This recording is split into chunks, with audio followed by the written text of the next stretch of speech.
I'm not going to say a single word about the Tennessee Titans record against the Indianapolis Colts because I was a punter, and there's no reason for me to talk about that. With that being said, we did not punt much against the Tennessee Titans, so you probably have no clue who I am to begin. Look, I'm unstoppable. Forget your defense, nothing but an obstacle. Run it back, switch it up, call it audible.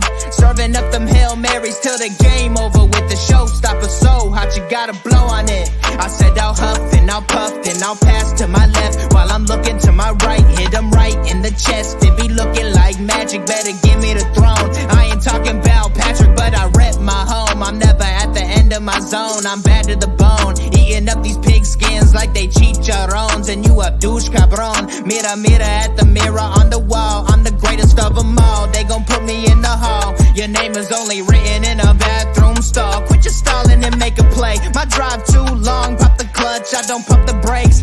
I know what it takes to gain the muscle, get rugged. These butterfingers be fumbling. Squash the scrimmage and rub it in Robitussin. How I give them concussion. They see in double, they rushing and pass the shovel. The dirt and rubble, I bury them under it. Stay in your huddle and get 10 yards back. Never turn your back. I'ma pull your flag. I go full contact. Out punch, out kick like a shotgun.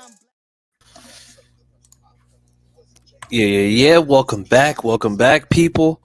Welcome back to an episode that, we're going to be honest, but it's going to be a little bit tough. So if you see Austin shed a Denzel Washington tear, just know he's in good spirits. He's just having to relive certain moments, all right? So without further ado, welcome back to the HorseShoe Mob Podcast. We're bringing to you everything Colts, and we're gonna slander some AFC South teams too, but we do want to make sure that we show respect too. So shout out to the Texans for like you said, winning a hard fought game. We're gonna get into all that once again, but before we do, make sure if you haven't already, go to www.fanbattlesports.com so you can see all AFC South related content, but you don't care about that because you're watching us. So make sure that you're going to www.fanbattlesports.com for all your Colts related content, whether it be articles, past episodes, bios, whatever content you're looking for Colts. Definitely go to the website. Make sure you're subscribing, bookmarking, saving going on there because we're gonna be posting out brand new content all off season. So yeah, just be on the lookout. But without further ado, let me just go ahead and just get to the guys. So with us, we have the person known as the silent assassin, except for when people are stupid, in which case then he's gonna tell you you're stupid, and we're okay with that. Austin Cook, everybody. Yeah, so if I'm Austin. See, man, when I go ahead and put you out there as the enforcer, I need you to come in forceful. All right. Yeah, a little enforceful. But and then we have with us co-host of Texans or the Longhorn Fan Battle Podcast. And also just a guy who has hopes in this offseason that probably won't be fulfilled in terms of getting rid of certain front office people. Harish Nukala, everybody. Not only will we not get rid of certain front office people, we also like to re-sign backup DBs that don't know how to tackle when it's 2nd and 20. I get it. I understand. Like I said, you have lofty things, but you know what you need to do, Harish? You need to start saying things because whenever you say stuff, the opposite happens generally within the next couple months. No, because on our show on Friday with the Texans fan battle, I predicted us to lose that game. Lo and behold, we lose that game. Well, a broken clock is right twice a day. That's fair. Appreciate you, Harish. I truly we are trading up to draft Marvin Harrison Jr., which means we'll actually go get Roma Dunze at 15. Because that's what we really need. Okay. All right. I'm okay with that. No. I was talking about the Michael Pittman not being a wide receiver one, but like I said, I'm not gonna let you live that down. But I changed my tune. Eventually we got you to see the light. It took about 3 weeks. Actually, it took long. I was about to say, About 2 seasons, but listen, I was just really frustrated with this team last year. And it just, oh yeah, everybody was. But this team was a shit. So rightfully, you were frustrated. I get and in some ways, it still is. Yeah, but we're a shit show at 9-8. Thank you, Shane Steichen. Fair. And with all that being said, I'm Chris Jackson. So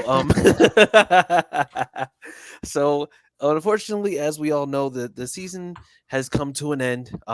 However, we have gotten some news. And let's just go ahead and just get into some of the good stuff first and foremost, right? We're gonna go good, and then we're gonna go great. Okay, so good news: Quentin Nelson makes the Pro Bowl. So once again, with another Pro Bowl bid, like I said, it's just he's basically a perennial Pro Bowler at this point. I think he had every season except last season for his career. So so shout out to Quentin Nelson. I know it's much to the ire of the whole entire fan base. DeForest Buckner, Michael Pittman Jr., Ryan Kelly, and Zaire Franklin all came in as alternates. I mean, if we're being honest, I think you can make the case that probably, Zaire Franklin possibly should have been in there. But once again, the Pro Bowl is a popularity contest. So, it is what it is. So that's with the good news, right? Now, I'm going to go and just kind of put this in a way where it's kind of like a 2 birds, 1 stone scenario. So Mike Vrabel fired after eliminating the Jaguars from playoff contention. So they went into this past Sunday as the division leaders. The loss to the Titans. Of course, the Texans won that game. The winner of the Colts and Texans, basically, if the Jags lost, would win division. The Texans won on Saturday night, and the Jags lost on Sunday afternoon, which meant that they went from the division leaders all the way to out of the playoffs in less than 24 hours. And Mike Vrabel fired. So if you're a Titans fan watching this, like, comment, and share, because we're here for you. Not really, but still. But so what's so the thing is, like I said, the Jaguars were eliminated, but the thing is they were a crapshoot down the stretch anyway. They went 1-5 their last 6 games. But Mike Vrabel being fired, did we expect that to happen with the season that they had, knowing that they had a lot of personnel issues? Or I don't know. I wasn't shocked by it, but at the same time, I thought that it's just okay, he might have one more year to kind of see about getting this together. Yeah, I mean, he done a lot for the Titans being there as long as he was. And I don't know, they didn't have the best weapons, and it's not his fault. They're still going to be trash with whoever they bring in. So, I mean, he was, by Titans fans' standards, the best in the league, him and J-Rob. Now they're both gone. Yeah. I mean, I don't know. I think for me personally, it's my belief that Mike Vrabel, for everything that he did, the crazy thing about it is, for him to be as successful, as consistently as he was, I mean, this is somebody who, and I mean, this is me quoting Titans fans. This was the same team that was a number 1 seed when they had the most injuries in the league. So, I mean, for me personally, you're 1 year removed from that because you had Ryan Tannehill. He got injured for the rest of the year. And then this year, Ryan Tannehill gets injured again. So you're leaving your fate in the hands of a rookie mayo muncher. And it doesn't go the way that you think it's going to go. So, I mean, I think by all accounts, it's just I thought that there may be another year they would give him to kind of get it together, but they just cut ties immediately. So, I don't know. Harish, where do you stand on all this? Because this is strange. The Titans. This is where I stand on this. The Titans are about to be the new Jaguars. They're going to be shit for years. They're going to suck for a very long time. Yeah. I watched this interview with, I guess, A to Z Nashville. I don't know if you guys heard of them, something like that. And they interviewed the owner of the Titans, and she has to be the biggest idiot I've ever heard in my life. Jesus. And I thought Jerry Jones was dumb. Now this lady is beyond dumb. So turns out this wasn't even a Rand Carthon move. This is literally, even people. I read that like people asked Rand, why they made the decision. It's like, I didn't make the decision. She made the decision. So it's almost like Rand wanted to keep him. Yeah. But you look at the entire 6 years that he was there, I can name 1 year where he was given just a decent team. Yeah. Right? Yeah, injuries are a part of the game. And you want to say injuries are a part of the game, you got to make it work. He literally took this team to a 1 seed with the most injuries in the league. So I don't know how much more they wanted from him. They took away he was already upset about losing A.J. Brown. He didn't want that to happen. They took away, and then they never replaced him, or they replaced him with Happy Meals and In-N-Out burgers. Yeah. I wouldn't even say In-N-Out burgers, because the In-N-Out burgers are actually somewhat enjoyable. That Titans team was just not good. Yeah, In-N-Out's trash. But yeah. Traylon Burke, and they replaced him with Traylon Burks. The defensive line is probably the best thing any of the GMs have done in the last 3 years. The offensive, they held on to Taylor Lewan just as long as for way too long. Him and Frank Wright could probably join the way too long club together because we held on to him for way too long. And it's just bad GM decision after bad GM decision and ownership and leadership. And at the end of the day, Mike Vrabel scapegoated in all of it. But of course he is. That's fine. He's going to go somewhere. Mike Vrabel's going to win Super Bowls. If somebody gives him I think he's that good of a coach. He's going to win Super Bowls. If somebody gives him a half decent roster, he's going to do well. I don't know what job. There's a lot of really good jobs out there. Obviously, Seattle just opened up. The Chargers just opened up. The Falcons have a really good roster. That's interesting, minus a quarterback. I honestly, the people are saying the Patriots because he played there. I think the Patriots would actually be a horrible job to go to right now. I think that's a team that's in a massive rebuild. You're going to have to find the right GM. That GM's going to want to hire Mike Vrabel, right? Regardless of what Robert Kraft thinks. So I don't know if that's going to be a match made in heaven. But I was very skeptical of Mike Vrabel going into Tennessee. I actually thought he did really well despite what he was given for 6 years. Yeah, and I mean I think it goes to show with a lot of the moves. I mean, they signed Bud Dupree to that overinflated contract, and they didn't get nearly the production they were looking for. They let AJ Brown go, and AJ Brown in 2 seasons in Philadelphia. In his first season in Philadelphia, and this is a wild stat, he averaged by himself more than the top 3 receivers on the Titans for that year. Yep. And then he actually would be once again the leading receiver on that same Tennessee Titans team this year, even with D-Hop, coming in and getting the 1,100 yards that he had. So, I mean, like I said, his replacement has yet to get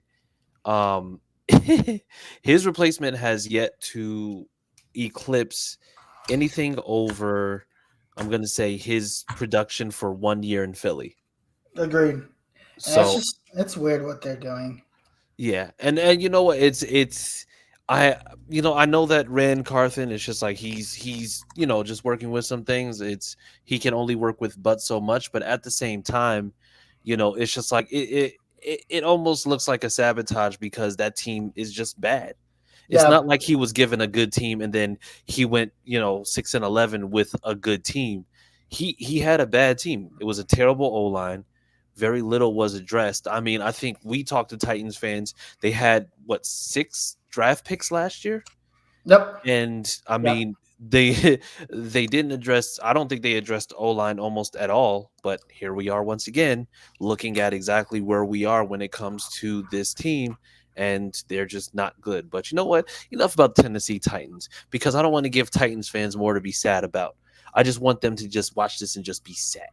just be sad. Be as sad as you would like to be. And if you know what, if you start to feel good, you start to feel good again, you start to feel hopeful, then just remember, be sad.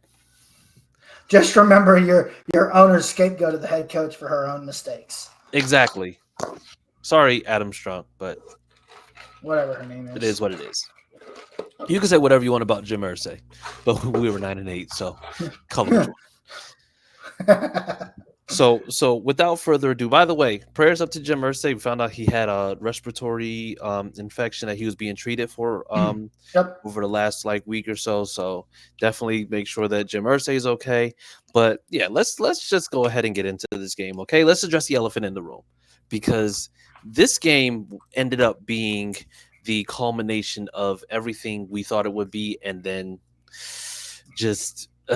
So you know what, either one of you can just go ahead and just get us started with this, because it was a rough one at the end.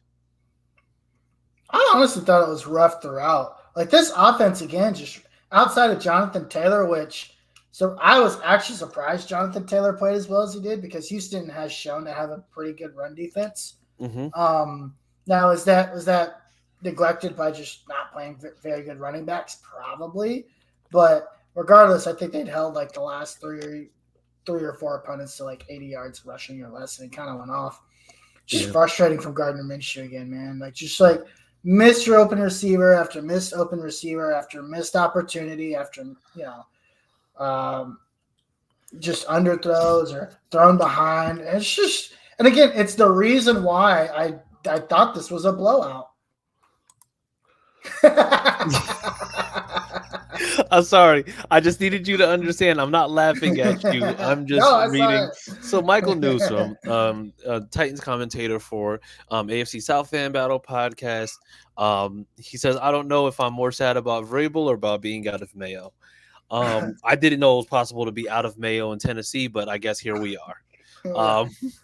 And then Daniel J. Steiner McMullen, who, of course, is commenting from Facebook with right in front of our guys from the Anvil. Shout out to the Anvil. Those are our brothers. I'm going to get Acosta on here pretty soon. So, yeah, we'll definitely do that. But he said wide open Alec Pierce after wide open Alec Pierce. Basically. And it's crazy. It's crazy that you mentioned Gardner Minshew and then he makes that comment, because it was just highlighted how many times Alec Pierce was open and how much he just was. Yeah, how much he never got the ball, which I'm going to say, and like I said, I'll let you continue, but it was honestly inspiring to see how many times Alec Pierce was open, because we know that, Gardner Minshew will take the check down before anything else. But, I mean, the fact that Alec Pierce was getting open means that I think he's starting to get it. It's starting to come together, but he still has a ways to go, at least in my eyes. Oh, yeah. He's been doing that all year. I agree.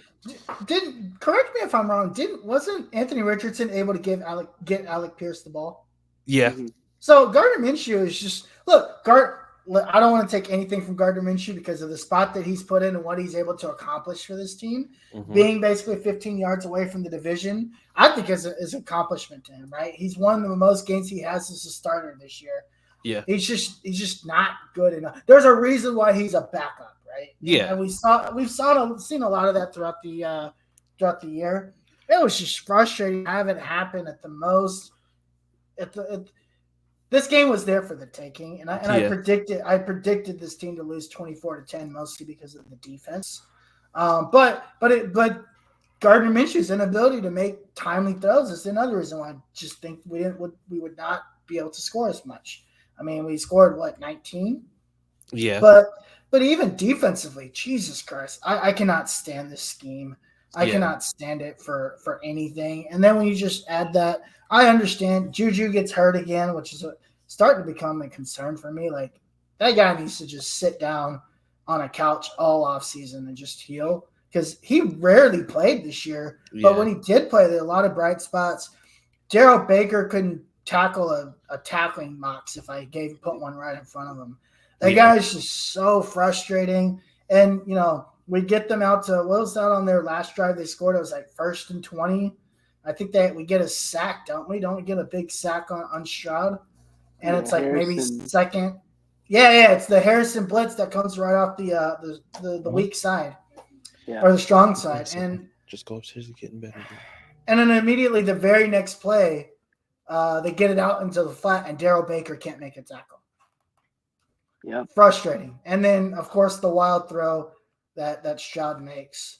Which, again, I'm trying to tell people, man, C.J. Stroud was the most accurate quarterback in last year's draft class. He was by far, in my opinion, I've said it many times, he was by far the best quarterback in that draft class. And it wasn't even close, in my opinion. I think that was meant to be a throwaway. I don't think it he was meaning to throw it to Nico Collins. He just even Nico if he made didn't, the play. Yeah, he made the play, but it was in a spot and in an area where Nico even had the ability to potentially make a play. Yeah, because I mean, honestly, it's like, and I think this also goes back to what we talked about with Gus Bradley. That area right there, like there was a pocket, like there was a whole entire space for Nico Collins to be able to go there, even with where like the team was. And, you know, like I said, if you're playing defense the way that you're supposed to, and you're covering all those spots on the field, especially in a zone, even if the pocket is breaking down and he just heaves one out there, there's no reason why there shouldn't be somebody who's able to get into that spot to be there where the ball is. Like there's no reason why there wouldn't be. But once again, it's just like we're dealing with a very, very zone heavy scheme that has holes in the coverage. And on it, like, especially with the personnel that we have, like we can't go in something like that. We can't have corners playing closer to the middle than playing on close to the outside, and then expect them not to exploit on the outsides, because that's what we dealt with. That's where a lot of those busted Darryl Baker plays came from.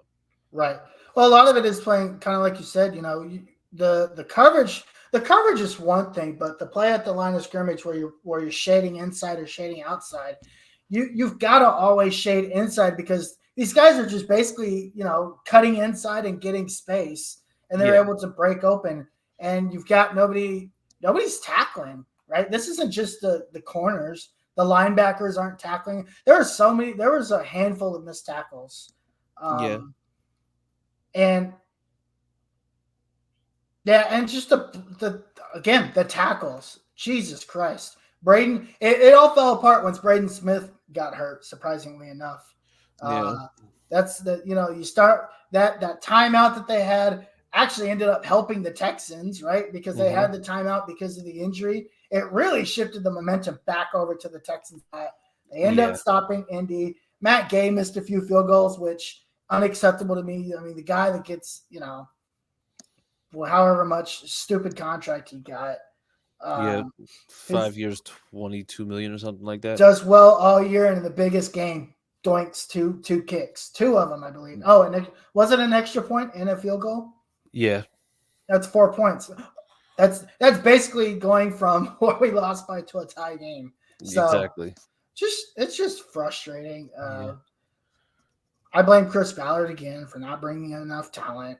I understand guys got hurt, but when you have to go from Rodgers, who was at the slot machines against the Colts all offseason, or however, whatever he was doing. And Kenny Moore is really your only good veteran corner, and he's doing what he can. You lose Gilly, you don't really replace them. You come out with this cockamamie interview crap. Corner's really hard to play. We've got guys that we really like. It's just really hard to play. Like that excuse isn't good enough for me anymore. Yeah, it's a scapegoat, because we knew going into this season that we would possibly need a veteran presence at quarterback. Yeah. And we knew that there were veterans at cornerback that we'd potentially be able to pick up. I mean, I think for the most part, we had Marcus Peters was out there. Like, there were people out there that could have been serviceable. We weren't asking anybody to come in and just be number one and be the guy. We just needed somebody else to go opposite, so that this way, you have, you could potentially, because I think that Juju can play CB2, but you get somebody who can play a CB1. And, like I said, you put Kenny in that slot, basically just playing him in that nickel spot where he's most comfortable. that means that you can go and have a little bit more freedom on the outside. But having the inexperience that you have, and then having Daryl Baker in the secondary, didn't help matters at all. I mean, like I said, I will continue to go back to the Browns game where when Amari Cooper was covered by Juju, he had 0 receptions, 0 yards, 0 TDs. And then as soon as Juju got hurt, when he's out for the game, Daryl Baker starts covering him. He starts going off. Yeah. That's just called not having enough depth. Like that is called bad depth right there. Well, yeah. Like, and I did that big of a difference. No, I can't do this because I did go and tweet today that the last thing that I want to hear this offseason is about depth signings when we know for a fact that there's holes that we need to fill on this team. So yeah, I know there's certain places that we need depth, but at the same time, there's certain places that could have flourished if we had a veteran CB that, Chris Ballard had picked up. If you go and you keep Stephen Gilmore, you potentially are going to go and, have somebody there. And mind you, yes, he's doing great in Dallas, but the thing is, imagine having Stephen Gilmore to be able to be there with this group. Not only do you have somebody who can definitely play corner for you, but then also you have somebody who's going to be able to coach up the younger guys. To me, Stephen Gilmore is probably a little bit closer to Juju and Jalen Jones in terms of build than he is with anybody else. So that becomes, I'm going to say, more of like a mentoring thing where these guys will be able to come along a little bit quicker because they're Juju and Jalen Jones are not going to play the way that Kenny Moore does. Kenny Moore is a smaller cornerback, so he has to play a little bit differently as opposed to guys like Juju and Jalen Jones, who are 6'2" and 6'3" respectively, and they can do a little bit more than Kenny can with the way that he plays. I think the challenge becomes is the scheme, right? Like guys like a Gilmore who want to be man corners. Yeah. And this scheme just plays way too much zone for these guys. So even last year, unless you were bringing like man underneath the zone, Stephen Gilmore is basically on an island, right? Just kind of covering his zone. It's the scheme, dude. Guys, this zone scheme is just so frustrating. And there's no man concepts within the zone. It's just a complete zone. Yeah. Cover 3, cover whatever the hell you want to call it. And it's easy to beat underneath too, because all you need is just like screens and underneath routes attacking the flats, and your cover 3 just goes straight to hell. We saw that with the Bengals. Well, literally the first play of the Texans had, right? The safety bites on a play action pass. You're screwed now. You got nothing. Yeah, and exactly. That's basically what happened. Exactly. And I know we're going on, but Austin, in this particular game, because I mean, I think we got what we asked for with Jonathan Taylor. 30 rushes, 188 yards, and a TD. So, like, offensively, we can't say it's a failure, but the problem is that where did this offense go wrong in what they were able to do? Because that Texans defense, to me personally, it's not a great defense. But where did the offense just really go wrong in it all? Well, Harish kind of mentioned it. Gardner wasn't on target. He had several overthrows, several just behind or in front of receivers. He just didn't have a good game when we needed him to. He missed Alec Pierce several times down the field. We can't just rely on a run game. We needed it to be balanced, and it wasn't balanced. It was just JT. Yeah. And that's a game that you asked for from like your star player. Like he got paid in the beginning of the season, and he's kind of like battled and he didn't get the chance. I mean, this is a guy who didn't get the chance all offseason to really just get acclimated with the offense at all.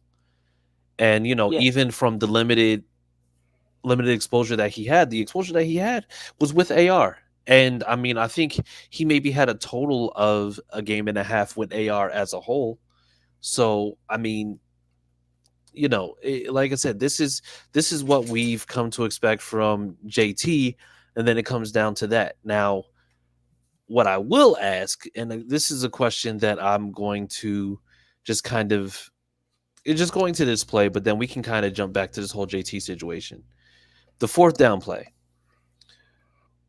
Was it a good call, or was it too cute, as many people are calling it? And I'll start off with you, Austin, because I need I need to know your thoughts on this. So apparently, it was a play that they had practiced with Goodson in. It was a great play call. It was wide open. It should have been an easy first down, potential touchdown. But Gardner didn't execute. Sure, Goodson could have made the catch, but it was a tough catch for anybody. Yeah. Do I think Goodson should have been in? No. But I don't fault the play call. Mm-hmm.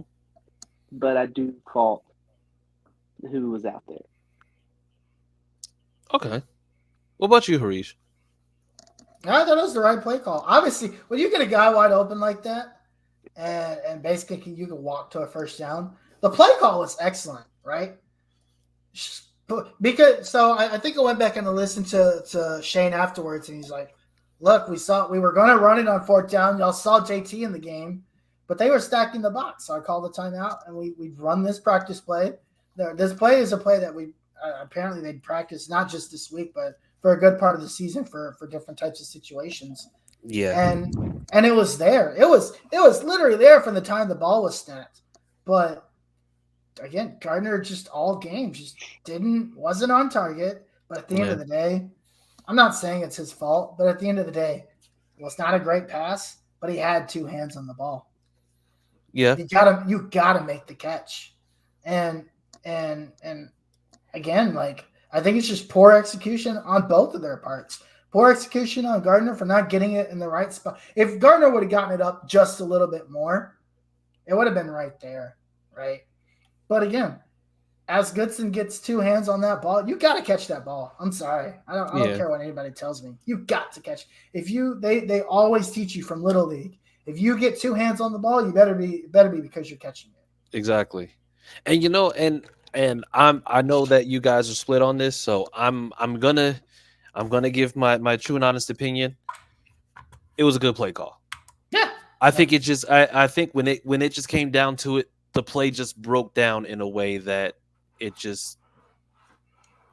didn't work. Like it didn't work at that particular time. And I think you can practice that. You can practice things a million times. But the problem is that you're in a situation where, I think the lights became a little bit too bright, especially for Gardner.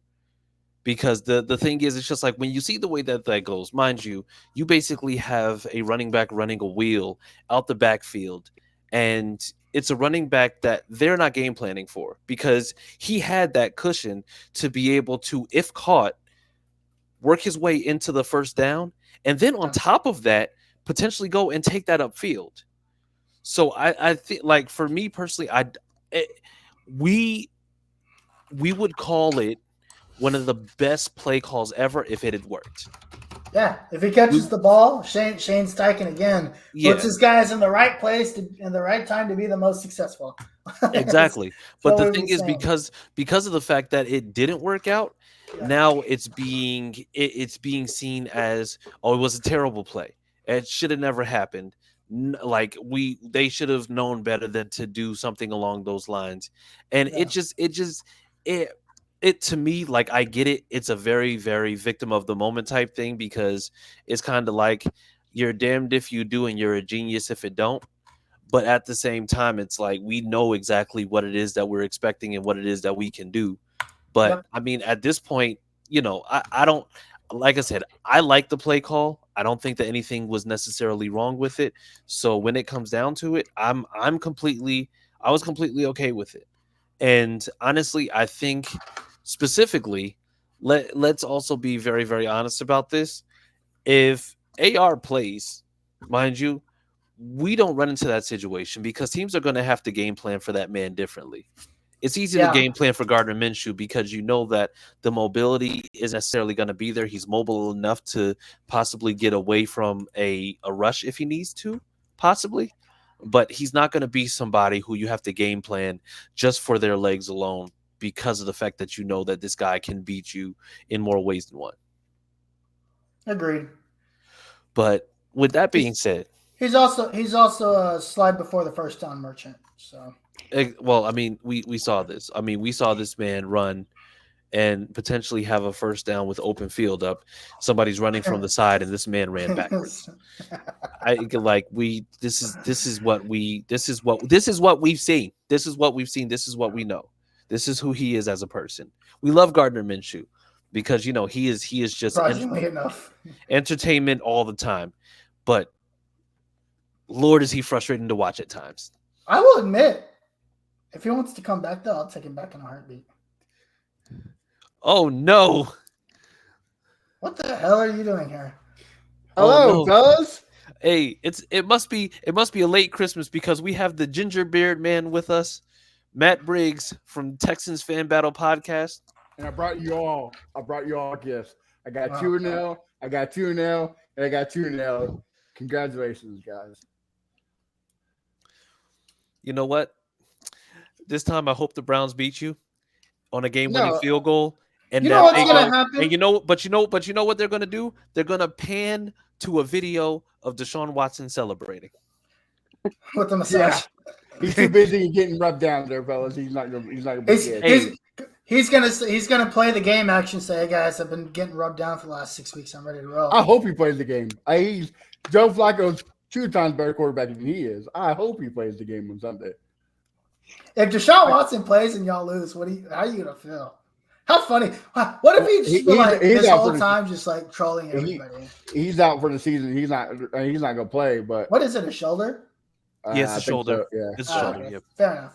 Yeah, he had the same surgery Nick Foles did when he played for the Jags. Oh, collarbone. Nice. Good times. So he's not gonna play. But I just want to stop by and say, guys, that was a hell of a game.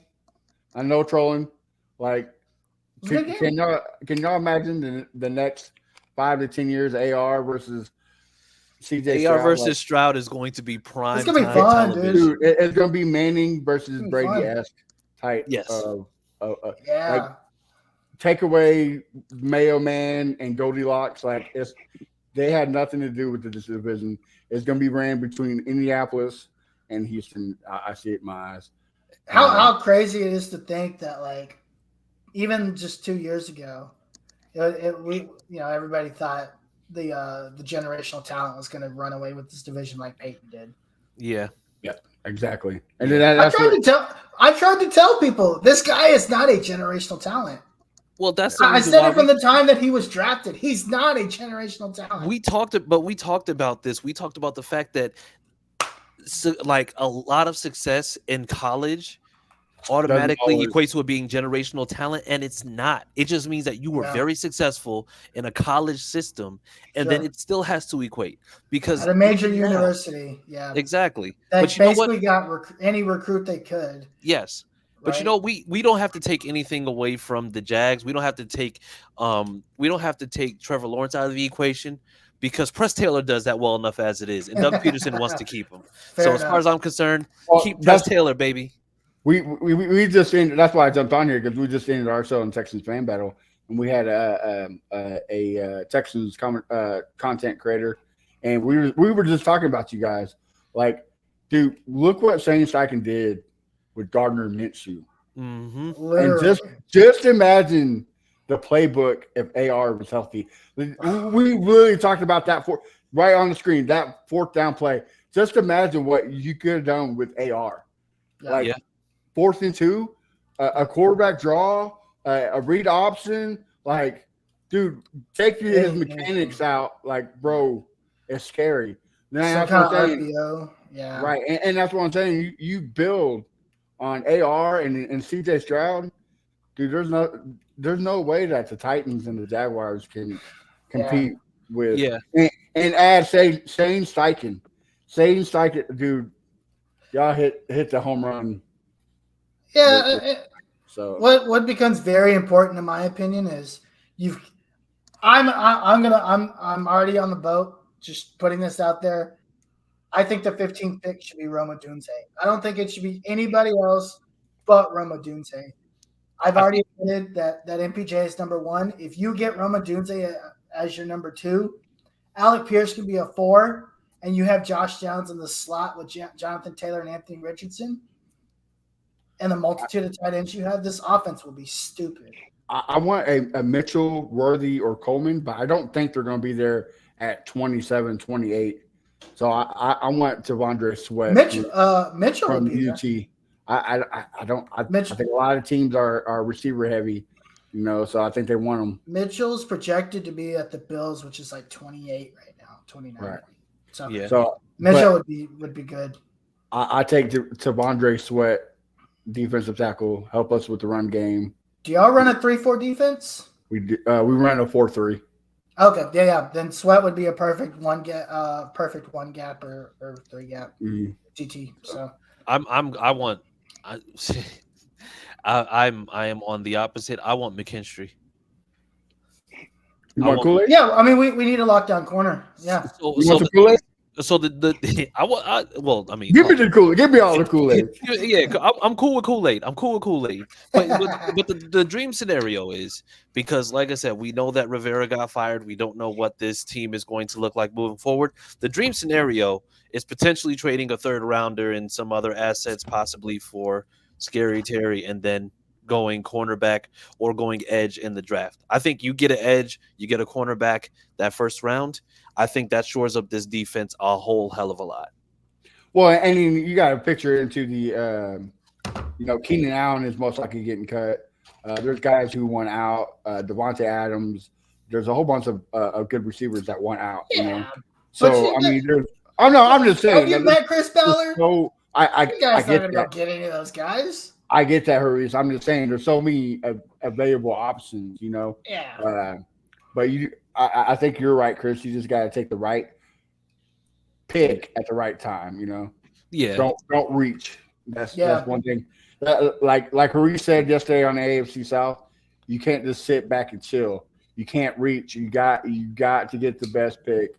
Yeah. For your team. Yeah, and I really, and the thing is, I also hope that this doesn't end up turning into a situation where you're looking at the success of this team and you're saying, oh yeah, well, we should be good, we're fine, we just need this, that. No, it's just like this team needs to have you either need a good CB in the draft, or you need to get a good veteran cornerback, or like I said, if you address cornerback, wide receiver, and edge in free agency and in the draft, then this team easily, I believe, goes to an 11-win team.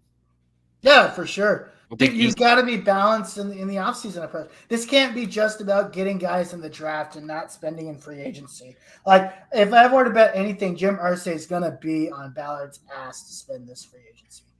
And the good thing about you two, you finished in third, so you got that. The strength of schedule is not as, kind of like this year, right? Not too hard, not too easy. It's a good balance of see where your team is. So exactly, not like us. We got to play fucking every first place team. So exactly. that's going to be the real. That's going to be the real test for the Texans, is to see what we do against a Buffalo Bills, the Kansas City Chiefs, Dallas Cowboys. Like, I wish we finished in second. So let me ask you this, Matt.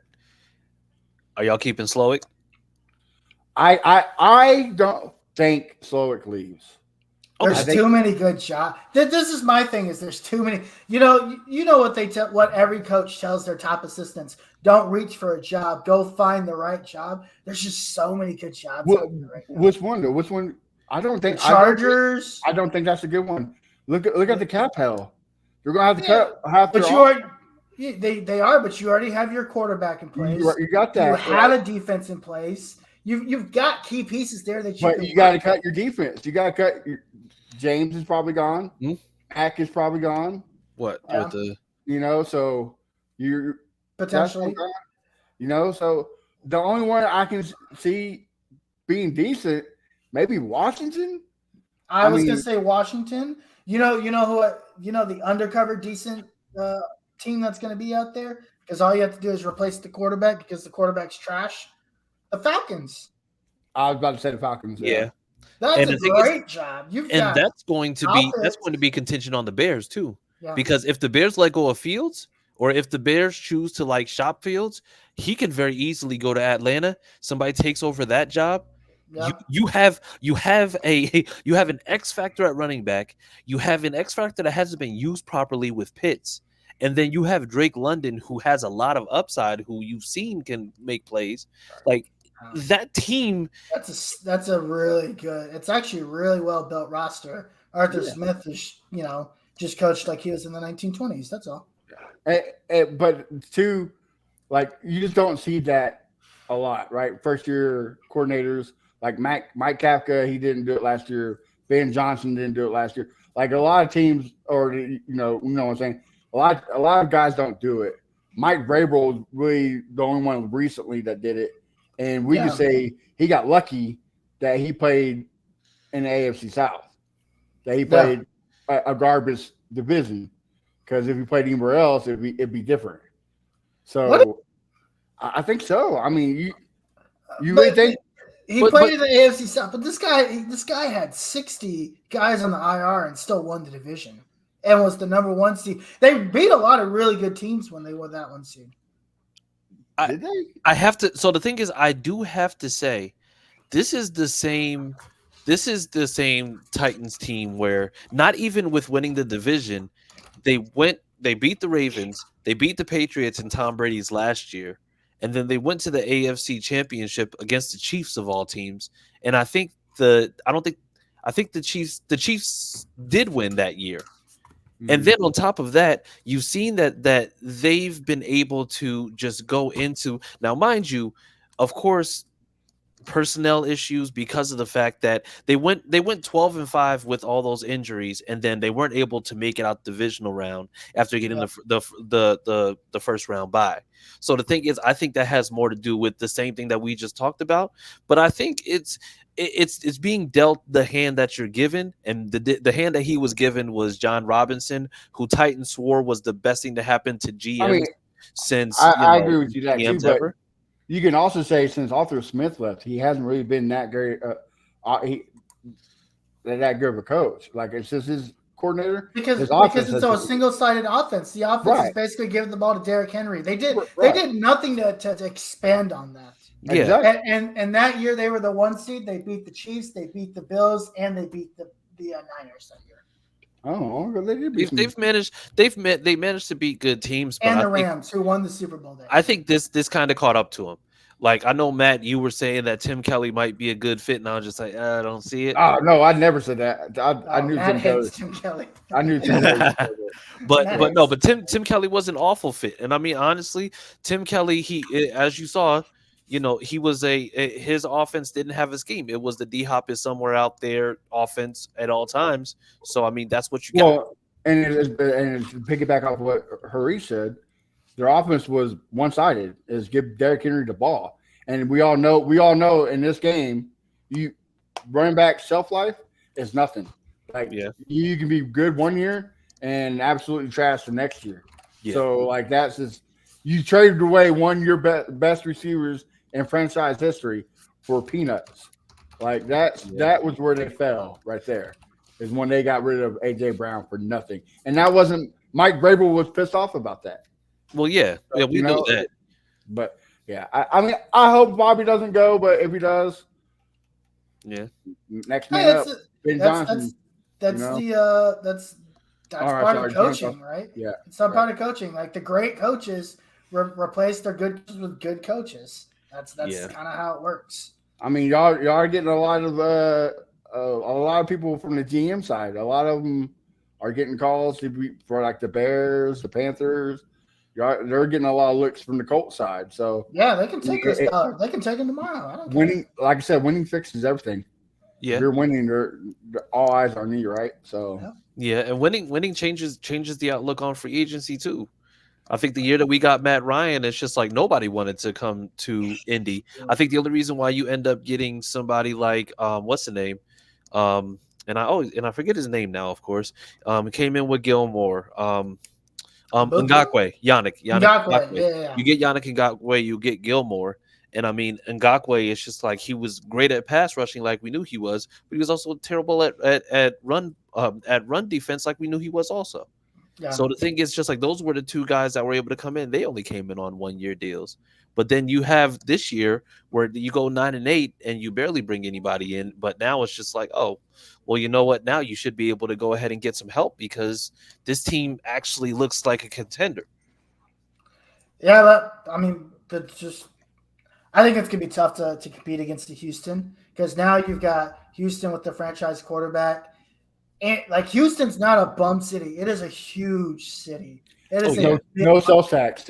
Look, people can say that doesn't play a factor. It really does. Like if you're a millionaire, No you got to sales pay state tax, bro. Dude. Oh yeah, no state tax makes things. That's Why do massive.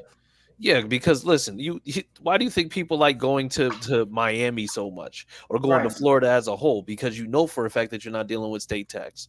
Right. So no state tax means a more expendable income. So yeah, but I Well, think fellas, also it It boils was good down. talking to y'all. Peace, man. Appreciate you, I'm outta appreciate here. you, Riggsy, coming on. So y'all have a good one. All right, but Deuces. take it easy. What in the world? This is Were Apple those cockamamie sparkles? stuff. Yeah, it's just Apple stuff. It's like the new Apple. Oh no, it's oh my god. Yeah, why is it? You know what? All right, Matt. Have a good night, sir. Get them out of here. But yeah, so now and I'm glad that we had that talk because now I gotta ask, and we'll go ahead and we'll close out after this because there's no game to preview this week. Huzzah! Yeah, All right. it's off season time. We can go talk about the wildest things that are going to happen in the off season on Twitter. Oh yeah, absolutely. Yeah. Absolutely. Make sure that you're following at @HorseShoe_Mob on Twitter too for all the happenings. But how far is this team away from truly competing? Like I said, we went 9-8 this year, right? Now, this could be something that could be done in the offseason where we all of a sudden become very competitive where, like I said, we're definitely like we know for a fact that double-digit wins is absolutely on the table. But how far is this team away from really, really competing and just being able to, I'm going to say, just like assert themselves? I mean, we're not far. We need a weapon on offense, another weapon, and some help in the secondary, and an elite pass rusher. Okay. That's asking a lot, but it's also at the same time not that much. Okay. Do you think that could be addressed in an offseason? I think it could, but I think we will. We'll see. Hopefully, Jim and Shane are both on Chris Ballard, and we spend some money this offseason. But we'll see. Okay. All right. And what about you, Harish? Yeah, I think we're really close. I mean, kind of the same areas of focus are kind of the same thing as Austin mentioned. We need a elite pass rusher on the other side of Pay. We need because Pay, I think Kwity Paye is actually really good. I don't know if he's elite, so you need a guy that can consistently get to the quarterback or put pressure on the quarterback. And then you've got a combination, and then Pay can help, and then you got a combination of guys like Dial's had a really good year. Obviously, my favorite guy, Tyquan Lewis, he's been in and out. I think he actually stayed healthy this year. So you've got guys there, but you don't have that elite guy. I think a wide receiver too is a big need. And then I think you need a shutdown corner, a guy that not only in man but also in zone is a guy that can be a difference maker in the secondary. Is a guy that you need. And yeah, you can address it in one offseason. It's called spending money, and quit being a little scaredy cat. Yeah. That's basically what it comes down to. Yeah, they can fix this team in 3 months if they wanted to. I think so also because now it's like you're in that realm of knowing that having certain players and not resting on your laurels is something that you can't do. Like yes, you retain Darryl Baker. You retain Darryl Baker because he can be a CB5 because you went out and you got another corner. Yep. So now, because you elevated Jalen Jones and you got yourself a veteran CB, or you got a really good CB, out of the draft, now you know for a fact that you have somebody who's played in the system, but isn't necessarily coming in to eventually start in the system unless something happens. Yeah. So I think it's just really going to boil down to making sure that the moves you make aren't the, oh, well, we're good where we're at moves. It's, no, we need to go ahead and get this Take guy them in. this level. He's going to come in and compete, and it's going to create a competition. Because the thing is, you can't continue to say that this guy earned a spot while not going up against anything viable. Because if you go out and get a Marcus Peters and you say that, oh, well, we're going to have him competing against Darrell Baker, he's going to clear Darrell Baker every single day of the week and twice on Sunday. Yeah, I think the other thing is now you're on another time clock, right? You don't, unlike the last 2 or 3 years where you're tied by a large quarterback contract, you don't have that. Listen, 2 or 3 years under that rookie deal, you basically lost year one under that rookie deal. That 2 or 3 years is going to go by really quickly. So now you've got that window where you have to have a sense of urgency to try to get one or win one or get there or do something before you have to pay Anthony Richardson. Mm-hmm. And the thing is, it's only going to continue to go up. So the thing is, if you end up being more successful, let's just say year 2, year 3, you're contending. You end up being like a 2 through 4 seed. That means that now you know that you're primed to be able to go and just make a run that following year before you can get to that, because you're either going to have to go into a 4th year where you're going to have to give him an option, or you're going to pay him that 4th year because he's been overly successful on his rookie deal. And so that's where that comes in. So the thing is, like I said, there's definitely a sense of urgency, and I think Chris Ballard knows that. I think that's kind of why he waited for as long as he did to go out and get a rookie quarterback, because he knew that the clock starts ticking. And he said this. He said the clock starts ticking when you have a rookie quarterback because you have a limited amount of time to do the things that you need to do. Literally the worst quote in college history. I hate that quote. Can't stand it. Yeah, well, I mean, it's really just, I think it's just going to boil down to making sure that everything just goes as smoothly as possible, but also Chris Ballard just has to be he has to get the hell out of his own way on this. Fingers crossed. That's all we can do. Exactly. So with that being said, people, we are out of here. We will be coming back later on, making sure that we'll be commentating. We're going to talk about some of the playoff matchups. All right. So this way we'll be able to do this. In the meantime, guys, where can the people find you on social media? You can find me on Twitter at CookieAustin2. All right. What about you, Harish? You can find me on Twitter at EvoVT. What, yo? Okay, how about we don't? How about we don't say we did? That was a good time. We had a good time. At the Uncle Gundy. And then, of course, you can find me on the Texas Longhorn Fan Battle Podcast, Thursdays. By the way, special episode tomorrow of the Texas Longhorn Fan Battle Podcast. If you guys are fans of NCAA football, you definitely want to show up. We will have Matt Brown from the I believe it's the 4 point. What's it called? 4 points. Let me see. Sorry, the Extra Points newsletter. He's the publisher for Extra Points, which is a sports gaming related newsletter, and he's the guy that's been leaking all the stuff for NCAA up until this point. So we will have him on our show tomorrow afternoon, 3:30 p.m. Okay, because like I said, I just want to make sure that he's actually going to drop some news, because the last time I was promised an NCAA trailer, I had to watch a whole college national championship game, and that was awful. Well, so that's funny. I'll talk to you offline about what a conversation I had with him earlier this week. All right. So, yeah, we're going to talk offline about this. So, all right, people. Well, you can find me at CJ Colts Fan on Twitter. Make sure that you are liking, subscribing, commenting on all platforms. Make sure that you find us on YouTube. You can actually find us through the Twitter channel as well. And, yeah, so other than that, like I said, we appreciate you guys. We'll be back next week. And as always, Sam loves Jalen Ramsey.